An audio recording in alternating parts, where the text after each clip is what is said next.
Good afternoon, YouTube. Time for another installment of Tim Coleman's jet-powered go-kart.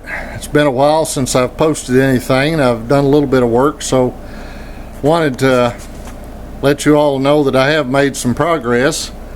I came up with some heat shields for the engine. They're made out of aluminum. They are in fairly close proximity to the engine, so I hope they hold up. We will find out. Sitting still and idling, they may not, but once the thing is moving, I'm sure that should be adequate. Kind of wish I hadn't have cut off that extra 2-inch section right here, but I didn't think I'd need it. But you know, it's the way it is. I can always put some angle on here on top of this to stiffen this up if it rattles too bad, and with the sound of this engine, it's just liable to. So that's where we're at there. I ordered some aircraft 4130 chromoly tubing to replace this conduit. This conduit's plenty strong enough, but I just didn't like the idea of using conduit, and ordered some more of these 1 1/8" stainless steel brackets to replace these aluminum brackets to kind of make things look more uniform. And I did misdrill some holes and over tightened the bolts on these without any inserts in this conduit, and ended up flattening the end of this tube a little bit. So I ordered some bushing stock to slide over the bolt to put inside the new tubing so that I don't collapse it. Probably going to replace this aluminum bracket with a stainless steel bracket. No real need to, since it's that far away from the heat, but I just want to keep things uniform looking. Did make an improvement on the slip joint over here. I found a well, you can't see it, but it's 2 pieces of stainless steel, and it's got a 1/4 inch hole in the bottom and a 5/16 inch hole in the top. It's an ultralight bracket, and I'll put 2 of those in there, and it's a slip fit so that this can move fore and aft as the engine expands and contracts due to heat. And let's see, what else have I done here? Oh yeah, my seat belt. I'm going to have to completely replace the webbing. It's too short. The seat belt does not go over my shoulders and around my waist and attach without extreme discomfort. So I'm going to have to lengthen those. As you can see, those are sewn at the top, and they go directly to the center brackets, so there's no adjustments on them. So I'm going to have to get some adjustment strips, and I've got a couple down here of these adjustment tabs, but doggone, these things are about $15 a piece, and I'm going to have 2 at the top, and I've got 2 right here together at the bottom.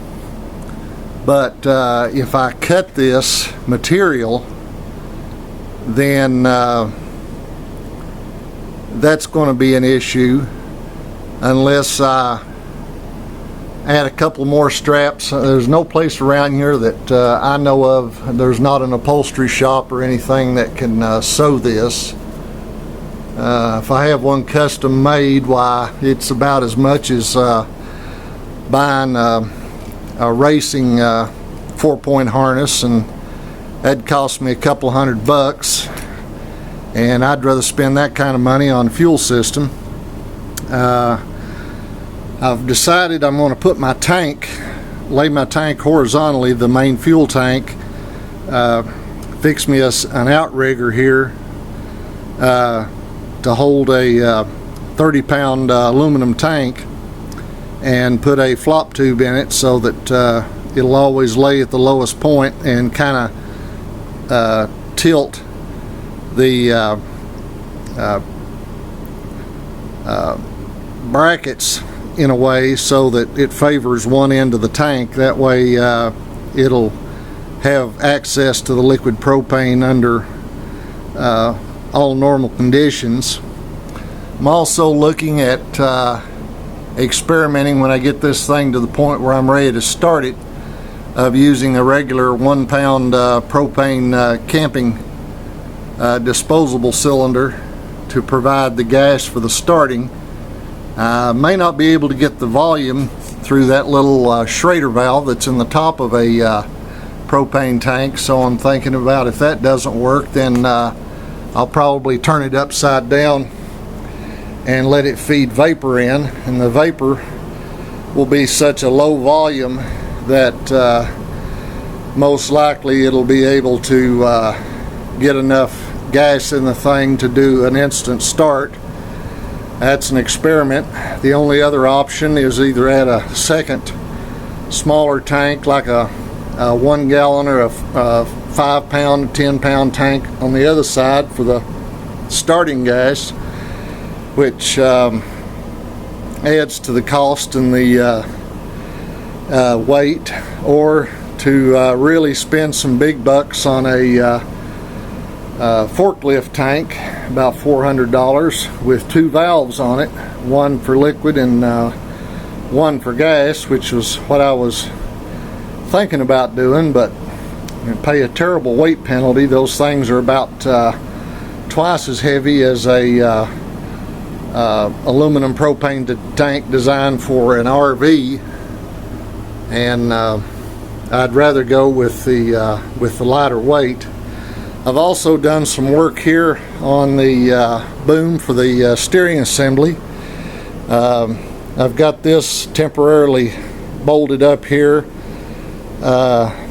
The steering shaft comes through about right here where this hole is, right between those 2 brackets, and right at a 45-degree angle to the front of this plate puts the steering wheel at just the right distance and height, using a 30-inch tube to put it right in the ideal location. Then it's just a matter of figuring out where to put the cables, and I'm going to get some paracord. I've got some pulleys already, and I'm going to mock up a system using nylon paracord before I start mounting anything permanent and cutting cables and do all that stuff, so I'll have the steering system worked out. But that's where we stand as of today.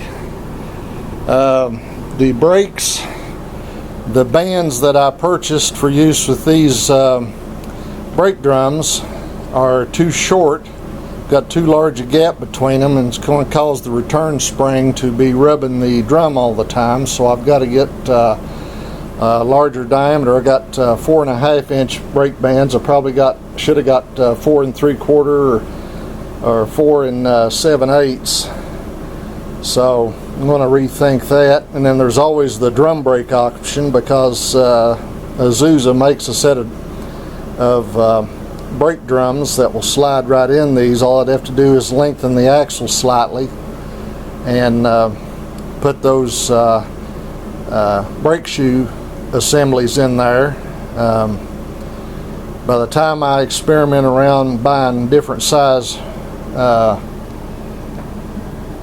brake bands, I could probably go ahead and just buy a set of shoe type brakes and be done with it. So anyway, there she sits in mock-up. I'll get back here as far as I can to see if I can give you a shot of the whole thing.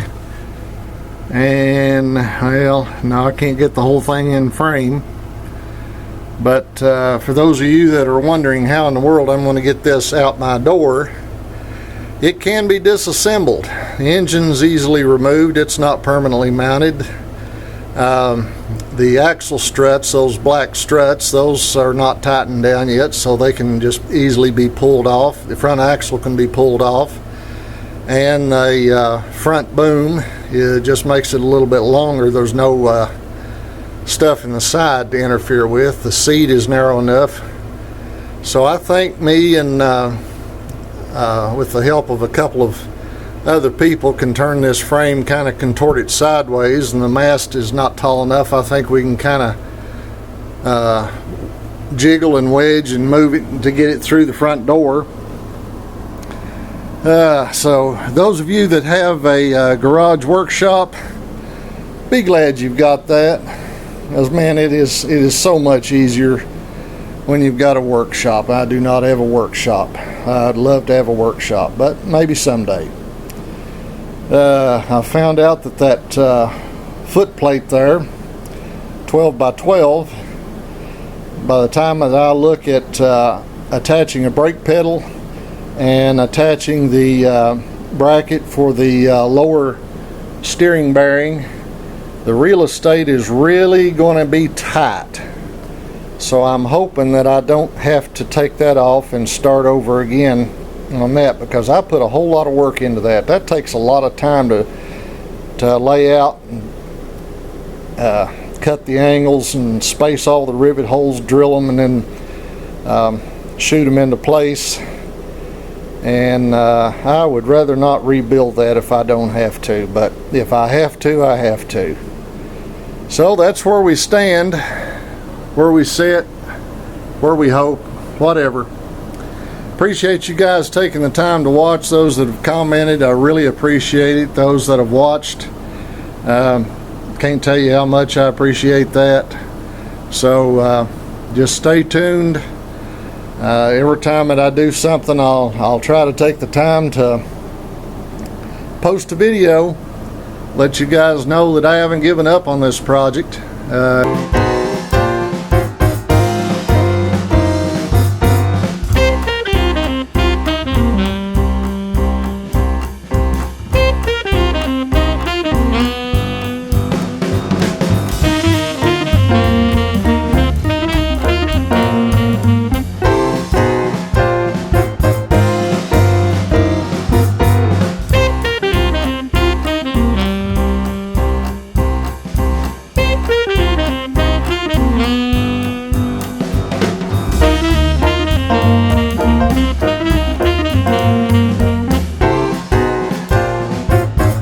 And my neighbor has graciously offered me the use of his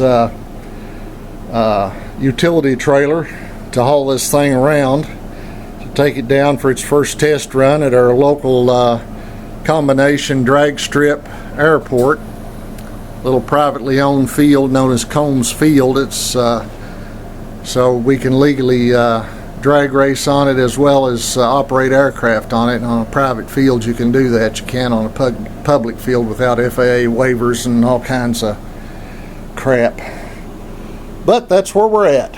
So thanks for watching. Stay tuned.